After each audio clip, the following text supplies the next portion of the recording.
Starzenie. Starzenie się. Starzenie nie przebiega rok po roku, okazuje się. Przebiega skokami. A dwa największe z nich, te skoki, dzieją się dokładnie wtedy, kiedy większość ludzi nic kompletnie nie zmienia. Może masz wrażenie, że krótko po 40 nagle w twoim ciele coś się poprzestawiało. To nie jest przypadek, to jest biologia i naukowcy właśnie to potwierdzili. Więc jeżeli myślimy, że my starzejemy się powoli, systematycznie, czyli tak liniowo schodzimy gdzieś tam, to nauka to właśnie obaliła. Po 40 i po 60 życia każdego z nas ciało zmienia się skokowo. I to zmienia wszystko. Badania Stanford Medicine pokazują coś zaskakującego. Ponad 80% procesów w ciele nie starzeje się liniowo. Największe zmiany, kiedy zachodzą? Krótko po 40, krótko po 60. Tak więc to nie wiek cię, kochani, postarza was. To biologiczny przełom po 40, po 60. I możesz na to wpłynąć. To jest właśnie ta dobra wiadomość. To dokładnie moment, w którym możesz najwięcej zrobić dla siebie. Cześć kochani, jak zwykle Janusz Dąbrowski, witam was bardzo, bardzo serdecznie na kanale Barwy Zdrowia. No i właśnie, dzisiaj pomówimy o tym starzeniu się. Bo my starcy, tacy faceci jak ja, ewentualnie, ale od razu moja kochana podświadomość, jestem młodym facetem, przystojnym, cudownym, kocham siebie, lubię siebie i wy to samo macie za chwileczkę sobie powiedzieć, albo teraz od razu. A więc utrzymywanie siebie w dobrej kondycji, również psychicznej. Warto siebie nawet niektóre rzeczy wmawiać tak długo, że jestem młody, piękny, bogaty i tak dalej, aż podświadomość uwierzy. To też działa. No ale przejdźmy do rzeczy. Kochani, nie tak dawno spotkałem się z grupą bardzo młodych ludzi. Głupiutkie to jeszcze było, niedoświadczone życiowo, bo są również młodzi, bardzo fajni, niesłychanie rozwinięci, a więc to nie jest taka kalka, że jak młody to taki, siaki, czowaki. Nie, nie, nie, nie. Akurat ta grupa to była bardzo naiwna jeszcze. To była grupa nieśmiertelnych, bo młody to będzie żył wiecznie. Do młodego się nic nie przyczepi kompletnie. Młodzi to są 30-latkowie, 20-latkowie oczywiste. Dla 15-16-latka taki facet jak ja to jest starość, to jest zabytek, to jest archiwalium jakieś, jakiś artefakt wygrzebany z ziemi i tak dalej, i tak dalej. Dopiero jak się konfrontujemy, spotykamy się, to wtedy już jest inne po prostu spojrzenie na to wszystko. Znacie na pewno, zwłaszcza ci, którzy już trochę lat przeżyli, tego typu jakieś takie spoglądanie na nas, którzy mają takie doświadczone PESEL-e. I kochani, no właśnie dzisiaj będziemy o tym mówić, o tym starzeniu się. Każdego to będzie dotykać, każdego dotknie śmierć wcześniej czy później, tylko pytanie, jaka będzie jakość tej śmierci. Nie chodzi o to, żeby jakoś przeżyć życie, tylko przeżyć życie, żeby była jego bardzo wysoka jakość. Podkreślam, żeby mi się też dobrze nagrało. I teraz, kochani, za chwileczkę wam pokażę pewien artykuł bardzo ciekawy. To jest nowinka, co prawda z 2024 roku, ale tak prawdę mówiąc, no wielu z nas nie wie, lekarze o tym nie wiedzą, bo nie siedzą, nie interesują się tym i tak dalej. Ale odsyłam was między innymi do pana Macieja Sokołowskiego, Maćka Sokołowskiego, młodego człowieka, który się specjalizuje w odmładzaniu organizmu. Naprawdę. Ma rewelacyjną wiedzę. Poszukajcie go na YouTubie. Maciej Sokołowski. Z Maćkiem spotykamy się dość często, bo raz w miesiącu podczas konferencji Lepszego Życia w Radomsku i tam Maciek uczy nas wszystkich, również i mnie, jak zadbać o własne zdrowie jak zadbać o nasze ciało, żeby ten wiek chronologiczny, czyli wynikający z daty urodzenia, z naszego PESEL-u, był zupełnie odmienny od wieku metabolicznego, więc można mieć na przykład 60 lat, a mieć wiek metaboliczny na przykład 40 lat. Można mieć lat 30 zgodnie z chronologią, z datą urodzenia, a wiek metaboliczny może być na przykład 18. Można mieć 80 lat, zgodnie z datą urodzenia, powtórzę, a wiek metaboliczny to może być 50-60 lat. Więc pytanie, czy to jest możliwe? Oczywiście, że jest możliwe, bo inaczej nie warto byłoby o tym mówić, strzępić języka.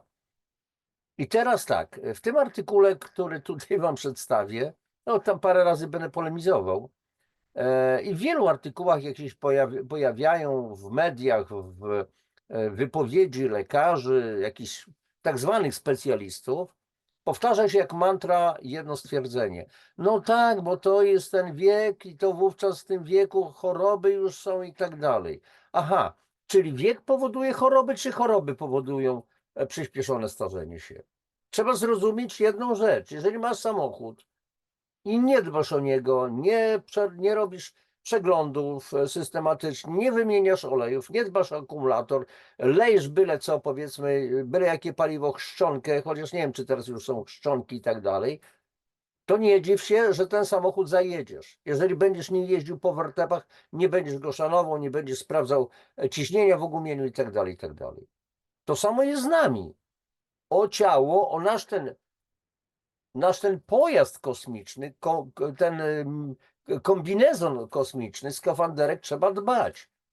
Inaczej zachodzą procesy zużywania wszystkich systemów w nas. A zwłaszcza dzisiaj, kiedy mamy syndrom nadmiarów, czyli tych wszystkich świństw w jedzeniu, wszędzie. W naszych ścianach, w naszych ubraniach, bo to jest chemia. Konserwanty, polepszacze, barwniki, polepszacze oczywiście smaku, zapachu, mikro, nanoplastik, pestycydy i tak dalej, i tak dalej. Można wymieniać. W wodzie. Akurat to jest mój temat. Znam naprawdę ten temat całkiem nieźle. Więc co zawiera nasza woda dnia powszedniego? Wielopierścieniowe węglowodory aromatyczne, dioksyny i tak dalej, które w oczyszczalniach, znaczy w stacjach uzdatniania nie zostaną z tego oczyszczone, bo nie ma takich możliwości na skalę komunalną. To mamy problem z polami magnetycznymi, które od początku istnienia ludzkości, kiedy pojawiliśmy się na tym świecie i brodzimy na dnie oceanu, pola magnetycznego Ziemi, czy też elektromagnetycznego, i to pole reguluje wszelkie nasze procesy życiowe i steruje tymi naszymi procesami, a dzisiaj, już w ogóle od 500 lat, to pole magnetyczne Ziemi słabnie, może dojdzie kiedyś do przebiegunowania, bo takie były historie, a oprócz tego nałożyły się, słuchajcie, te sztucznie generowane pola magnetyczne, wszędzie one są, w naszych domach również. Komputer, odkurzacz, pralka, lodówka, bojlery, telewizor, nasze komórki oczywiście i tak dalej, i tak dalej. To są źródła tego pola magnetycznego, które nas rozstraja. W związku z tym, jeżeli coś nas rozstraja, to trzeba robić coś, żeby dostroić nasz organizm, czyli na przykład jest potrzeba suplementacji polami magnetycznymi. Ja na przykład też się suplementuję. Mam duże urządzenie, mam akurat Bemerak. Teraz znajomy pożyczył mi też takie urządzenie o nazwie Cloud, bardzo rewelacyjne, ale to już potężne. To są ceny zakupu, to jest około 20 000 złotych, ale za kilkaset złotych można kupić również MIM 2, produkowany przez firmę pana Andrzeja Fiedruka. To jest jego wynalazek. Kilka wywiadów, jak wejdziecie na moją playlistę wywiady, to tam z Andrzejem mamy, z panem Andrzejem wywiady, on też tłumaczy, dlaczego warto to nosić, na przykład na nerkach, na wątrobie i tak dalej, nawet samymi dniami. A więc trzeba się wspomagać, trzeba oczyszczać organizm, trzeba likwidować kwasicę metaboliczną niskiego stopnia, trwającą latami. kochani, ja wiem, że bywam czasami być może nudny, ale cały czas będę mówił o tym, co nie służy naszemu zdrowiu. Zatrucie, zatoksycznienie organizmu, który degraduje wszelkie systemy naszego właśnie tego cudownego ciałka. Odkwaszenie. Bo w pokarmach, produktach do jedzenia mamy to, co wcześniej wymieniałem. Nie ma witamin, nie ma minerałów, nie ma polifenoli, nie ma błonnika, nie ma białka tyle, ile potrzeba i tak dalej, i tak dalej. Więc mamy problem, dlatego trzeba się dożywiać, stosować suplementację, kompleksowe wspomaganie metaboliczne. Ja to mówię, czy to się komuś podoba, czy się nie podoba. O, suplemencie się, pewnie chce coś sprzedać. No jeżeli myślisz, to przecież nie musisz kupować ode mnie nic. Oprócz tego ja niczego nie sprzedaję, to jest po pierwsze. Tak samo jak nie sprzedaję Mima, bo jest potrzebna obecnie suplementacja polami magnetycznymi. Znowu, czy to się komuś podoba, czy nie. Mówię to dlatego, że mam, powiem bardzo nieskromnie, naprawdę ogromną wiedzę na ten temat. I ci wszyscy fizycy, nawet w uczelniach pracujący, nie mają zielonego pojęcia o tym, jak pole magnetyczne wpływa na ludzki organizm. Ogromna większość. Czy wszyscy elektronicy, jak było 5G wpuszczane i tak dalej, ale to jest bezpieczne i tak. A co oni mogą wiedzieć? Jak to wpływa na komórki naszego ciała, na nasze tkanki, na cały organizm? Nic, bo nie znają biologii, nie znają chemii na przykład. Przepraszam, mówię ostro, ale zgodnie z prawdą, bo trzeba przestać się owijać pewne rzeczy w bawełnę, tylko wywalać kawę na ławę i koniec. A więc jest potrzeba naprawdę dbałości o nasze organizmy.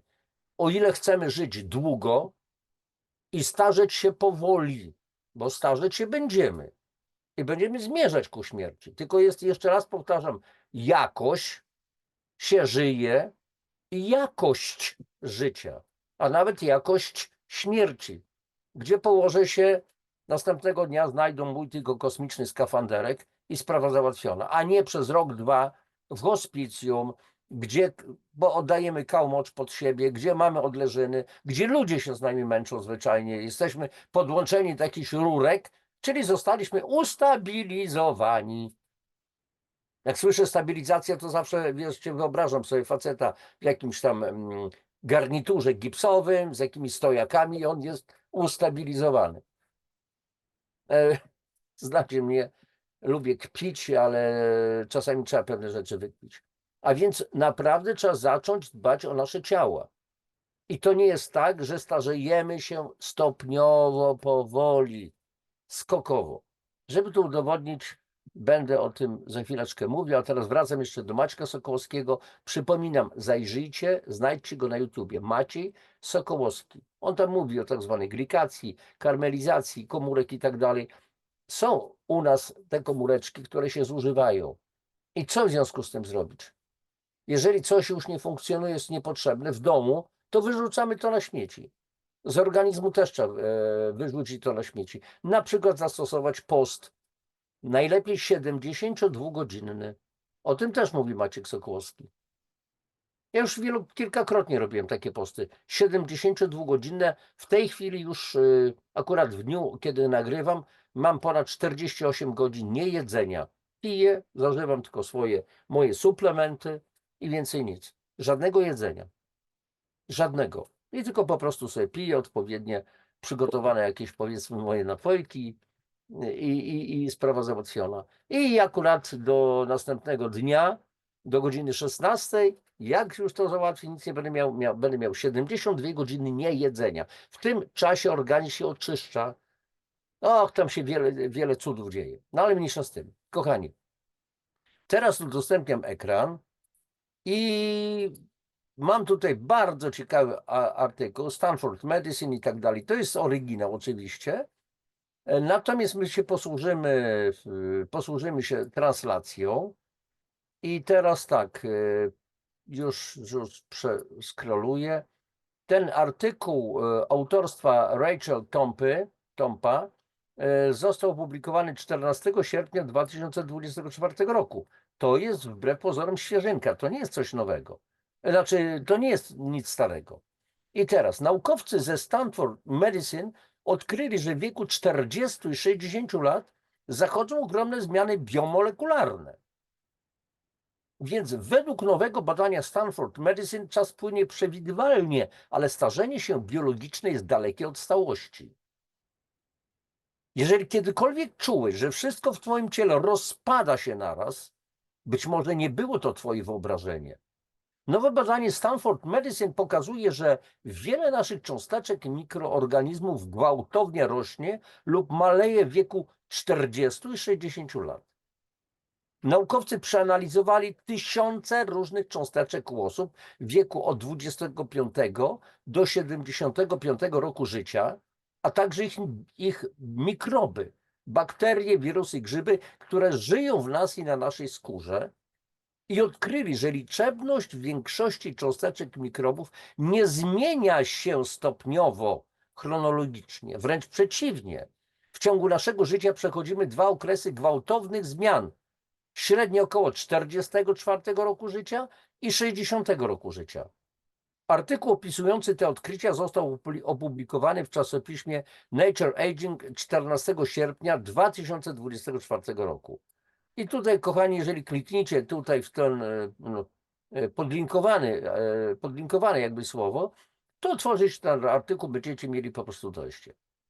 I tu cytat, wypowiedź Michaela Snydera. Nie zmieniamy się po prostu stopniowo z biegiem czasu. Zachodzą naprawdę dramatyczne zmiany, powiedział dr Michael Snyder, profesor genetyki, główny autor badania. Okazuje się, że połowa lat 40. naszego życia to okres dramatycznych zmian, podobnie jak początek lat 60. naszego życia. I to jest prawdą niezależnie od klasy cząsteczek, na które patrzymy. Pierwszym autorem badania był dr Xiaotao Shen, były stypendysta podoktorancki Uniwersytetu Stanforda w dziedzinie medycyny. Shen jest obecnie adiunktem na Uniwersytecie Technologicznym Nanyang w Singapurze. Te duże zmiany prawdopodobnie wpłyną na nasze zdrowie. Liczba cząsteczek powiązanych z chorobami układu krążenia wykazywała znaczące zmiany w obu punktach czasowych, czyli 40 rok życia, 60 rok życia. A te powiązane z funkcją odpornościową zmieniały się u osób w wieku około 60 lat. I tutaj mała dygresja z mojej strony. Dzisiaj nawet akurat skontaktowała się pewna moja znajoma, mówi, że leży właśnie w łóżku, bo chwyciła jakąś infekcję. No, osoba znacznie młodsza ode mnie, o niebo młodsza. Pytanie, dlaczego chwytamy infekcję? Bo nasz układ odpornościowy jest osłabiony. Dlaczego w ogóle chorujemy na nowotwory, na inne choroby? Bo nasz układ odpornościowy jest osłabiony. Jeżeli identyfikujemy inne układy, układ kostno-stawowy, układ mięśniowy, układ oddychania, układ pokarmowy, wiemy co to jest, to wielu z nas nie wie, czym jest układ odpornościowy. To jest między innymi nasza skóra zewnętrzna, to jest skóra wewnętrzna, czyli błony śluzowe, to jest nasza grasica, to jest nasz umysł również, to jest nasze jelito. Co najmniej 80% mocy układu odpornościowego to jest jelito. Jak dbamy o jelito? O ten brzuszny mózg. No ale tego już nie rozwijam. A więc trzeba zadbać, kochani, o wysoką moc naszego układu odpornościowego. Ja od wielu lat nie choruję, nic mi nie łamie. Snyder, profesor genetyki na Uniwersytecie Stanforda, wraz ze współpracownikami zainspirował się do zbadania tempa zmian molekularnych i mikrobiologicznych obserwacją, że ryzyko rozwoju wielu chorób związanych z wiekiem nie rośnie stopniowo wraz z upływem lat.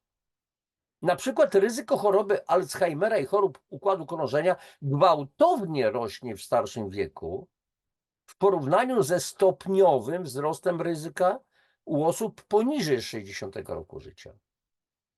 Naukowcy wykorzystali dane 108 osób, które obserwowali, aby lepiej zrozumieć biologię starzenia się.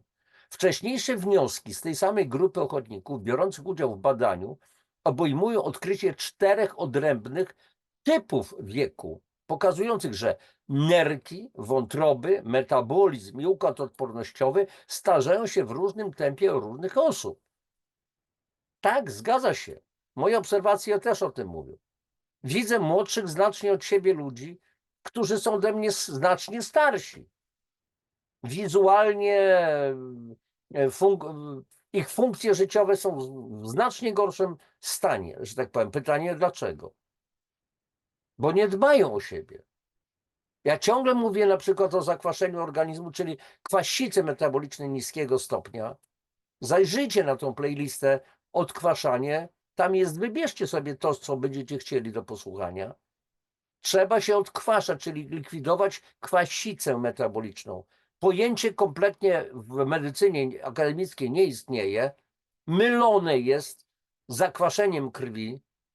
Wiem, o czym mówię, bo naprawdę jestem jednym z niewielu ludzi w Polsce, którzy znają tak dobrze ten, bardzo nieskromnie wiem, że to brzmi, ale po prostu wiem, bo to znam. Więc dlaczego mam być przesadnie skromny w tej dziedzinie i tak dalej. Ale jeżeli mamy kwasicę metaboliczną, to ta kwasica, czyli zakwaszenie, czyli zatrucie organizmu różnego rodzaju toksynami, bo toksyny mają charakter kwasu, zżera nas od wewnątrz. Niszczy nerki, niszczy wątrobę. Wątroba, która ma oczyszczać nasze ciało z różnych śmieci chemicznych, już mówi, nie daje rady, stary, weź coś zrób. Nerki, które biorą bardzo silny udział, bardzo mocny udział w odkwaszaniu między innymi organizmu, po pewnym czasie już nie dają rady. I w tym momencie, jak wątroba nie funkcjonuje, nerki nie funkcjonują, jelito nie funkcjonuje, to nie funkcjonuje układ odpornościowy tak jak potrzeba. I pojawiają się ciągle stany zapalne. A stany zapalne, których się nie da zlikwidować tak szybko, prowadzą do wielu chorób. Medycyna dzisiaj obecnie, kochani, nie ma możliwości, nie ma narzędzi skontrolowania, jakie stany i w jakim stopniu już się dzieją w naszym organizmie. Dopiero kiedy dochodzi do jakiejś choroby, aha, no tak, no to już wiadomo, że wiemy, co następowało. Choroba nie następuje, o tak na CITO, już. Dziś jestem zdrowy, już jestem chory. Nie, tak to nie jest. No i tutaj właśnie pan doktor Michael Snyder. W nowym badaniu przeanalizowano uczestników, którzy oddawali krew i inne próbki biologiczne co kilka miesięcy przez kilka lat. Naukowcy śledzili wiele różnych rodzajów cząsteczek w tych próbkach, w tym RNA, czyli kwas rybonukleinowy, informacje, białka i metabolity, a także zmiany w mikrobiomie uczestników. Naukowcy prześledzili zmiany związane z wiekiem w ponad 135 tysiącach różnych cząsteczek i mikroorganizmów, co daje łącznie prawie 250 miliardów odrębnych punktów danych. Odkryli, że tysiące cząsteczek i mikrobów ulega zmianom liczebności, zwiększając się lub zmniejszając. Około 81% wszystkich badanych cząsteczek wykazywało nieliniowe wahania liczebności, co oznacza, zmieniały się one bardziej, czyli dość gwałtownie w pewnych okresach życia niż w innych. Poszukując skupisk cząsteczek o największych zmianach liczebności, odkryli, że transformacje te zachodziły najczęściej w dwóch okresach, gdy ludzie mieli około 45 lat i około 60 lat. I teraz, kochani, pora wyciągnąć wnioski. Kiedy szczególnie trzeba zadbać o nasz organizm? Jeżeli dochodzi mniej więcej do 40, to zacznij naprawdę o siebie dbać, bo będzie może krucho być.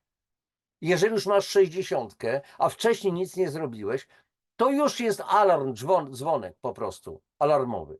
Pali się czerwone światło. Chociaż wiele badań koncentrowało się na tym, jak różne cząsteczki zwiększają lub zmniejszają się wraz z wiekiem i jak wiek biologiczny może różnić się od wieku chronologicznego, czyli związanego z datą urodzenia, z PESEL-em, bardzo niewiele z nich analizowało tempo starzenia biologicznego. To, że tak wiele dramatycznych zmian następuje na początku lat 60., nie jest chyba zaskakujące, powiedział Snyder, ponieważ wiadomo, że w tym okresie życia wzrasta ryzyko chorób związanych z wiekiem i innych zjawisk związanych z wiekiem. I tutaj z panem doktorem Snyderem, no będę się sprzeczał, dlatego że ryzyko zachorowania nie wiąże się z samym wiekiem, tylko ze stopniem zużycia organizmu. A jeżeli jest stopień zużycia organizmu, to trzeba zastanowić się, jakie są mechanizmy zużycia. Dlaczego organizm u jednego zużywa się szybciej, u drugiego powie ewentualnie wolniej? Jaki wpływ ma na to nasze produkty do jedzenia, nasz sen, nasze stresy i nasz brak aktywności fizycznej, nasze klękanie, bo wszystko jest wszystko jest szare i długie jak taśma. Wiecie, jaka taśma? No ja nieraz mówię, ale idź do Biedronki, idź do Lidla albo gdzieś indziej. Dzisiaj mamy te taśmy bialuśkie, w kwiatuszki, pachnące. Więc przestań być tym czarnowidzem. Mamy biały, piękny papier rumiankowy albo aloesowy nawet. I zupełnie zmienić podejście do życia. Zacznij się cieszyć życiem. Zacznij być wdzięczny za wszystko, a nie narzekasz po prostu, a to nie tak, a to teraz za dużo śniegu nawaliło, a w ubiegłym roku nie było śniegu, a teraz za mocne słońce, a to za mało słońce, a to za dużo deszczu, a to za mało deszczu. Mąż jest winny, żona jest winna, politycy są winni tacy. Zajmij się swoim życiem. I bądź piękna, piękny. I to wszystko. Duża liczba zmian w połowie 40 roku życia była dla naukowców pewnym zaskoczeniem. Początkowo zakładali, że to menopauza lub perimenopauza powodowały duże zmiany u kobiet biorących udział w badaniu, co zniekształcało wyniki całej grupy. Jednak po podziale grup badawczych według płci odkryli, że zmiany te zachodzą również u mężczyzn w połowie 40 roku życia. Sugeruje to, cytat, że chociaż menopauza lub perimenopauza mogą przyczyniać się do zmian obserwowanych u kobiet po 40 roku życia, prawdopodobnie istnieją inne, istotniejsze czynniki wpływające na te zmiany zarówno u mężczyzn, jak i u kobiet. Identyfikacja i badanie tych czynników powinno być priorytetem przyszłych badań, powiedział Shen. Kochani, rozumiem, że naukowcy zajmują się badaniami, fajnie. Ja przecież korzystam po prostu z wyników badań, natomiast praktyka pokazuje, jeżeli się odżywiamy zdrowo, oczywiście to wymaga zdefiniowania, co to znaczy zdrowo, jeżeli po prostu dożywiamy organizm, jeżeli go oczyszczamy, jeżeli mamy odpowiednie nastawienie do życia, czyli optymistyczne nastawienie do życia, jeżeli umiemy radzić sobie ze stresami, jeżeli takie potrafimy sobie radzić z różnymi czynnikami obciążającymi, to jesteśmy młodsi. Czyli radzimy sobie stosując techniki anti-aging, metody anti-aging, przeciwstarzeniowe. I w związku z tym te techniki, te metody anti-aging pozwalają nam na stosowanie następnej idei longevity, długiego życia w zdrowiu i w sprawności. Jeżeli mamy, mówię, odejść nawet tylko z tego świata, dobrze, położyłem się następnego dnia, znaleźli mój kosmiczny skafanderek, ubranko, dusza się po prostu wyzwoliła, poszła tam, gdzie potrzeba, ale nie męczyłem się przez rok czy przez 2 lata, o czym już mówiłem. Te zmiany, które obserwują właśnie ci naukowcy, mogą wpływać na ryzyko zdrowotne i chorobowe. U osób po 40 zaobserwowano istotne zmiany w liczbie cząsteczek związanych z alkoholem, kofeiną i metabolizmem lipidów, czyli tłuszczowców, chorobami układu krążenia oraz skórą i mięśniami. U osób po 60 zmiany dotyczyły metabolizmu węglowodanów i kofeiny. Kochani, po 60, nawet po 40 ograniczyć węglowodany. Dieta keto, czyli niskowęglowodanowa, low carb, niskie węglowodany. Zostawcie te bułeczki, ciasteczka. Ja też to zjadam, ale rzadko. Uwielbiam lody, ale rzadko. Raz się dorwę na jakiś czas, ale zostawiam to, bo wiem, czym to grozi. Organizm oczywiście ma pewne zdolności rekompensaty, ale bez przesady. Dalej, kofeina, regulacja odporności funkcje nerek, choroby układu krążenia oraz skóry mięśni. Ależ oczywiście, bo jeżeli coraz więcej toksyn jest w naszym organizmie i tych toksyn nie opróżniamy z naszego organizmu i nie dożywiamy, nie wzmacniamy naszego organizmu, naszych komórek, to jaki może być skutek? Komórka, żeby była sprawna, żeby żyła, musi być dzień w dzień zapatrywana w 70 do 90 składników odżywczych. To są witaminy, to są minerały, to są białka i tak dalej, i tak dalej. To jest woda, to jest tlen, czysta woda. Napięcie na komórce zdrowej, napięcie, tak jak napompowana piłka jest, komórka jest jak napompowana piłka, to jest u zdrowego człowieka 70 do 90 mV. Jeżeli to napięcie spada, ale pytanie znowu, dlaczego spada? Bo komórka jest niedożywiona, więc nie ma tego napięcia. Więc jeżeli to napięcie spada, to jest oznaka, że my chorujemy. Przy napięciu, jak dobrze pamiętam, około 15-20 mV to są nowotwory. I koniec, kropka. Więc jest możliwość, badając napięcie na błonie komórkowej, wielkość tego napięcia, można diagnozować również choroby. Takie możliwości już są. Możliwe, że niektóre z tych zmian są związane ze stylem życia. Nie tak, że niektóre z tych zmian są związane. Te zmiany są związane ze stylem życia przede wszystkim oraz czynnikami behawioralnymi, czyli naszymi zachowaniami, które kumulują się w tych grupach wiekowych, a nie są spowodowane czynnikami biologicznymi, powiedział Snyder. A nie starzejemy się dlatego, że no bo taki jest, bo taka jest biologia. Nie, zużywamy nasze ciała. Na przykład zaburzenia metabolizmu alkoholu mogą wynikać ze wzrostu spożycia alkoholu w wieku około 40 lat, często stresującym okresie życia. Tak, bo jesteśmy zalewani kortyzolem. A kortyzol potwornie zakwasza organizm. Niewyobrażalnie. Bardziej niż produkty do jedzenia. Zespół planuje zbadać czynniki napędzające te skupiska zmian. Jednak niezależnie od ich przyczyn, istnienie tych skupisk wskazuje na potrzebę dbania o swoje zdrowie, zwłaszcza w wieku 40-60 lat, twierdzą naukowcy.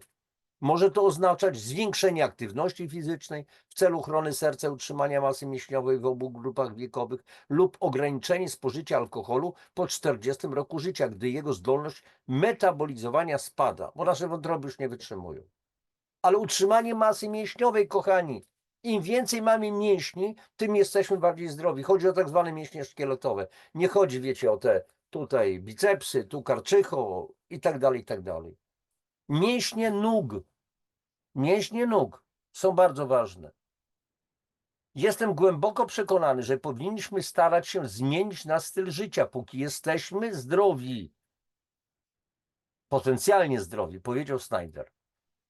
I teraz krótko o Stanford Medicine. Stanford Medicine to zintegrowany akademicki system opieki zdrowotnej, obejmujący Stanford School of Medicine oraz systemy opieki zdrowotnej dla dorosłych i dzieci.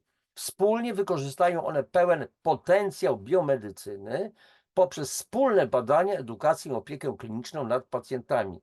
Więcej informacji możecie znaleźć na stronie med.stanford.edu i tak dalej, więc jeżeli tu klikniecie, no to otwierają się nowe strony i tak dalej. Teraz otrzymuję udostępnienie, kochani. Pora wyciągnąć wnioski. Jakie wnioski? No już mówiliśmy, no trzeba zacząć o siebie dbać. Jeżeli teraz nie zaczniemy o siebie dbać, no to nawet nie ma o czym mówić.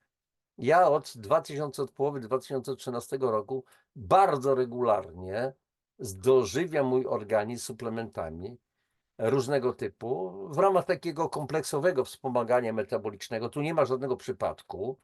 Nie dobieram sobie, a wezmę to, teraz a wezmę to, a tak trochę i tego, i siamtego. I mam 50 różnych słoiczków na stoliku. Nie, mam tylko kilka, że tak powiem, wieloskładnikowych tych supli, rewelacyjnie działających, bardzo wysokiej jakości. I sprawa załatwiona. Nie mam żylaków, nie mam jakichś innych przypadłości. Kiedy moja świeczka się wypali? Nie wiem. To też może być nagłe. Kto to wie. Natomiast jak na dzisiaj, no cieszę się dobrą energią, po prostu zdrowiem, odpornością. Od wielu lat nie choruję na nic, nie chodzę po lekarzach i tak dalej, i tak dalej. I tak samo wielu moich znajomych z którymi się spotykam właśnie między innymi na wspomnianej konferencji Lepszego Życia w Radomsku co miesiąc. Zapraszam, każdy może tam trafić. Jeżeli będziecie chcieli, napiszcie do mnie, podam informacje na ten temat i tyle. Moja partnerka życiowa to samo, od wielu lat to robi. Moja mama dożywia mnie suplementami, mój syn i tak dalej, i tak dalej. A więc można robić, tak samo ćwiczę. Mam okresy, że akurat nic nie robię, ale później znowu zaczynam ćwiczyć. Zaczynam od 5 minut, 10 minut po tygodniu, stopniowo, stopniowo, stopniowo. Po prostu trzeba coś robić, tak? Staram się myśleć pozytywnie, bo do pasji szewskiej mnie doprowadzają osoby czarnowidze albo tak zwani realiści, a realista to jest ukryty pesymista. No myśl realnie, człowieku, co ty gadasz? Zobacz, jakie życie jest trudne. I on to jest realista, no. Ale z daleka ode mnie, ze swoim realizmem. No, tutaj nie ma, nie chcę, żeby byli optymiści, czarnowidze. Trzeba cieszyć się życiem, być wdzięcznym za każdy dzień, za poruszające się palce, za to, że słyszymy, za to, że widzimy, za to, że czujemy smak, za to, że regularnie możemy, przepraszam, będę dosłowny, pójść, skorzystać z toalety, a nie siedzieć godzinę stękając. Tak, to też jest problem. Albo nie można się wysiusiać. Mężczyźni na przykład, bo już prostata i te inne historie. A teraz pytanie znowu, dlaczego prostata? I tak takie pytanie można byłoby mnożyć. A tu trzeba zadbać po prostu o siebie i sprawa załatwiona. Dbajcie, kochani, o siebie. Dbajcie po prostu. Jeżeli nie wiecie jak, no to mogę służyć wiedzą. Podpowiedzieć, że to cały mój kanał jest przysiągnięty tym. Kochani, na koniec już, bo się trochę rozgaduję. Proszę was o lajki, o subskrypcje, o komentarze. Tak mówi pani Beniak Jakubienik, co najmniej 8 słów, podobno, ale nie znam się na tym. Może ktoś mi podpowie, ile słów powinno być w komentarzu, żeby algorytmy YouTube'a zauważyły go. Dzielcie się tymi linkami, wstawiajcie na wasze Facebooki, na wasze w ogóle social media, Instagramy, TikToki i tak dalej. Chodzi o to, żeby ta wiedza poszła do ludu. Już nie pod strzechy, pod blaszane dachy albo jakieś inne dachy. Trzymajcie się, wszystkiego dobrego wam życzę. Do następnego spotkania.